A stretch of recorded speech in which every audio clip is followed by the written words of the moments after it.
Hi, I'm Nicole Imberbueno, and I'm here in Vancouver, BC, speaking remotely to Brodie Sutherland, Vice President of Exploration of Tocvan Ventures Corp. How are you doing today, Brodie? Yeah, I'm doing excellent. It's good to see you. I hope you're doing well. Tocvan recently completed its Phase 2 drill program at the Pilar Gold-Silver Project in Sonora, Mexico. With the last batch of assays, Tocvan announced excellent gold grades over long intercepts near surface, such as 40 meters, averaging 0.96 grams per ton of gold, including 12 meters averaging over 3 grams per ton of gold. Please explain the significance of the Phase 2 drilling program and what was achieved. Yeah, it's a great question. With our Phase 2 program, our objective was to expand on our main zone, and we were successful in doing that. We were able to expand 30 meters to the northwest on trend. In addition to that, we were able to expand starting 100 meters to the southeast in a step out in hole 47. And that was successful in defining mineralization. That way, we stepped out another 50 meters to the southeast in hole 50, and again hit significant mineralization there. On top of all of that, we were able to expand on our deposit on the main zone to the east with a step out there. Another 100 meters from our main zone intercept that we hit in Phase 1. So that was extremely encouraging.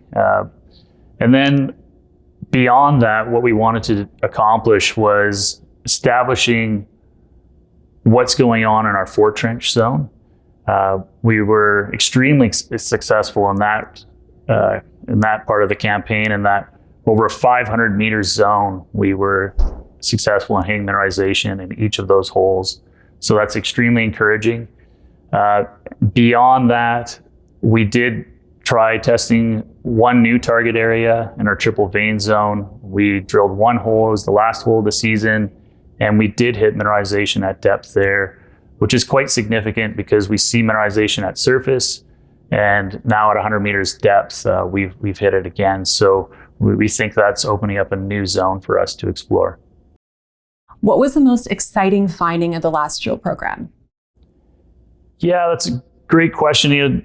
For me, the most exciting finding was establishing that we've got this new parallel trend in the Fort Trench zone. I think there's a good opportunity there that it is connected to our main zone at depth.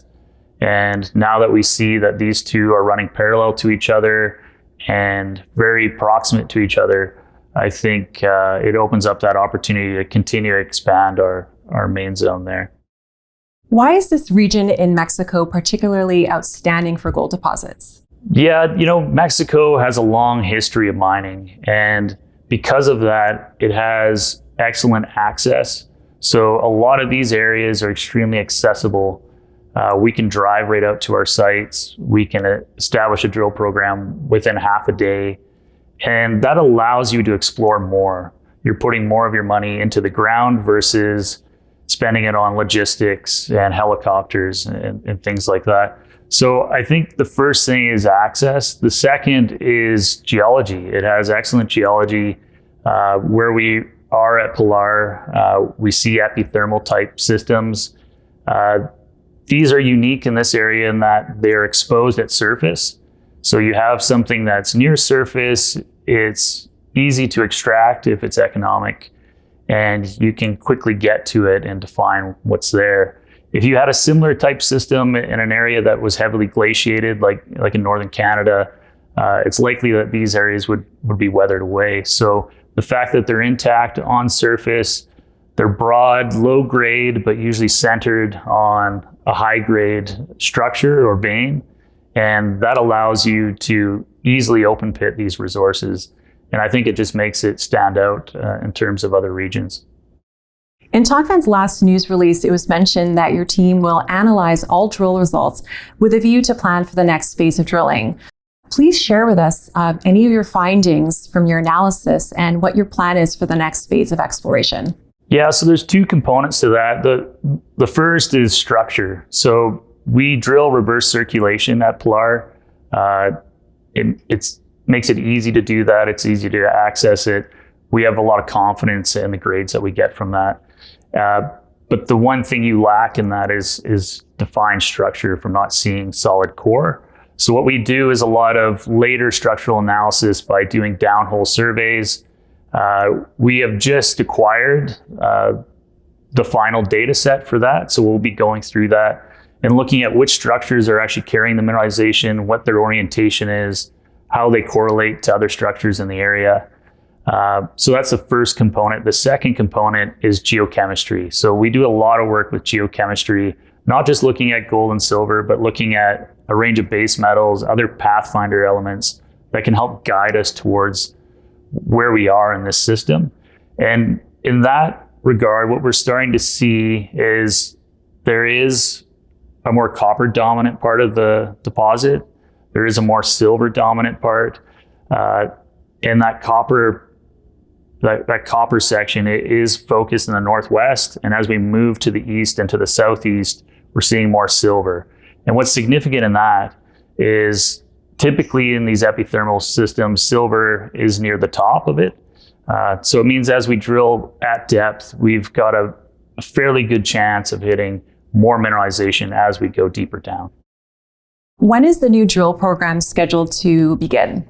Yeah, our next drill program is scheduled to begin late October, early November. We've got a little bit of work we want to do before we initiate that program, and that's surface work with trenching. So we are permitted for 7 trenches across Pilar, and with that, we'll expose new areas that haven't previously been excavated to understand what's going on at the surface and help guide our drill program. When, in your estimation, can a mini bulk sample be produced? Yeah, that's a great question and an important one. So the trenches that I just mentioned, those are key and critical to that mini bulk sample. We're able to extract up to 3,500 tons during that time, and we'll use that material to initiate and start our metallurgical work to understand what's going on with the ore at surface, to see what kind of extraction percentages we can get from that. We've started with some metallurgical work at depth from RC chips, but this will just help expand that knowledge and understand what's going on at the surface. So to tie back and to answer that question completely, we can start that program here later in October, and we'll be looking to process that material later this year. Is there anything else you'd like to point out? Yeah, I think the biggest thing for us is having a solid team, and it's not just in the office, but it's out in the field. And we're very fortunate to have great geologists working for us down in Mexico. Rodrigo Calles Montillo, he's an excellent, well-rounded geologist, and working with him has been an amazing experience. And I think together we're able to create new ideas and test new concepts. And so far we've been quite successful in doing that. So I have to say, I'm very proud of our team, and I look forward to seeing what we can do next. Well, thank you so much for speaking with me again today, Brodie. I look forward to talking to you again soon.